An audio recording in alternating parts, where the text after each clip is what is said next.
Ira, welcome. How are you? I'm doing good. I thought this would be like round 50 of Heat Knicks. What happened?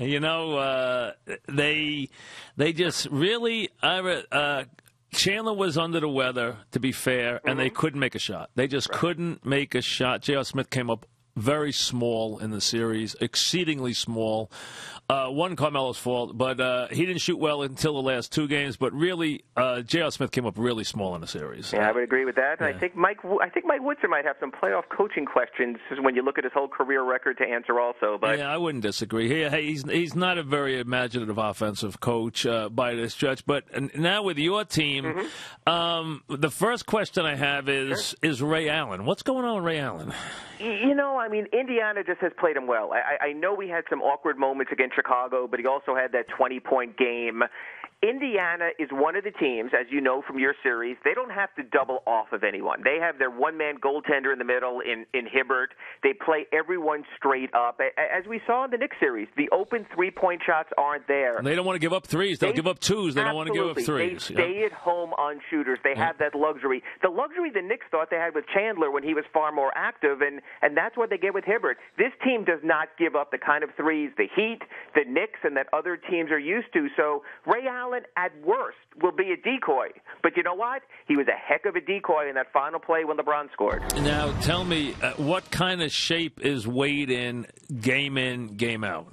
That's a real good question. That's real good phrasing, Mike, because he's day-to-day, every day, the rest of the season, and the Heat is hoping not the rest of his career. When you have a knee bruise, and anyone who's had this kind of injury knows, it's at its worst when it gets hit again, when it flares up, when you get the contact. So Dwayne does a great job between games of taking care of the thing. He braces the kneecap. They put the brace over it. But it just takes one moment in any game when there's knee-to-knee contact, and all of a sudden he's in pain again. He moved very well in Game 1, and certainly in the fourth quarter was key to the Heat holding on and eventually winning. But he really is very much game to game and moment to moment. And now the concern is, hey, last year's playoffs weren't an anomaly. We're talking about Dwayne Wade. We're talking about the knee as the finals approach again.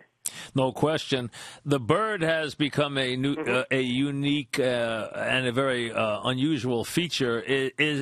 Can that be counted on, or was that just a flight of fancy in Game 1, or can we count on him to be a factor in the series? It's interesting. Of all the nuggets the Knicks got, the one that got away is really making the biggest difference in the playoffs outside of Carmelo. He is. You know what? It's not an anomaly when you're shooting almost 90% for the playoffs. Yeah. He knows what he can do. This is the kind of player who's not going to shoot a jumper, or at least not allowed to, who's going to score everything at the rim. It's like Tyson Chandler very much when he was at his best. And he's good at filling the lane. And he knows the duck-ins on this team are wonderful. This is a terrific coaching staff that they've put him in position when LeBron is posting, when Indiana is cheating over, when Hibbert's going for the block, the way that Birdman can duck in and catch, and that's what this team didn't have previously. They had guys like Joel Anthony with hands that were almost boards, that couldn't catch the ball, or slow and sluggish big men like Jamal McGlure and Eric Dampier and Zydrunas Ilgauskas. They now have what they need, a guy who could flash, catch, dunk, done, and that's what he does. He's the perfect complement to this team, and you really wonder why so many teams waited so long to take a look. He couldn't have fit in better. No, he is, and he gives them energy, and he's kind of a unique player. He really is. We're talking about Anderson, of course, who is a oddly tattooed, mohawked, very bizarre player, but very efficient and didn't miss a shot in Game 1. Ira, this thing with this for a top team, and they deserve to be called a top team, especially after the way they played this year. This propensity for close first halves or being behind at the half and then storming in the second half. They did it in the regular season. They did it early in the playoffs. What is it with them this year? Is it that they are taking liberty in the second quarter with the bench, or is it just that they are very much a slow starting team? I'm going to go back to a Pat Riley euphemism, and that when he always refers to the human condition.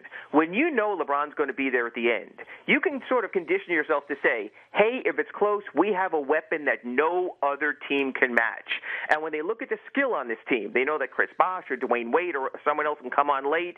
So their whole feeling is sort of just keep it close, and then they could break it open in third quarters. They're happy with their bench. Their bench has done a decent job. But it's like Eric Spoelstra said. Matter of fact, Pat Riley said this during the 27-game winning streak, and Eric Spoelstra said it yesterday at practice. They still haven't played their best game. I agree. And I totally believe in that. But here's the difference. I think when you have this kind of depth of talent, when you also have Shane Battier and Ray Allen and the Birdman we just spoke about, and a Norris Cole who's emerging off the bench, there's just a feeling that you have enough guys that someone will be the hot hand, whether it's Chalmers in one game, whether it's Haslam hitting the jumpers, of course, the big three.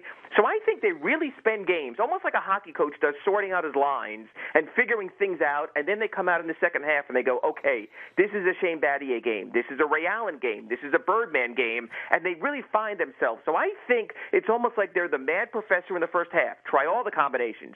Try to stay out of foul trouble. Then they go into the second half with a definitive game plan, and more than anything, they go into the end game with LeBron James. Yeah, it's very much, if you look, folks, you'll see they're very much a second-half team the entire season, and it is very much lopsided.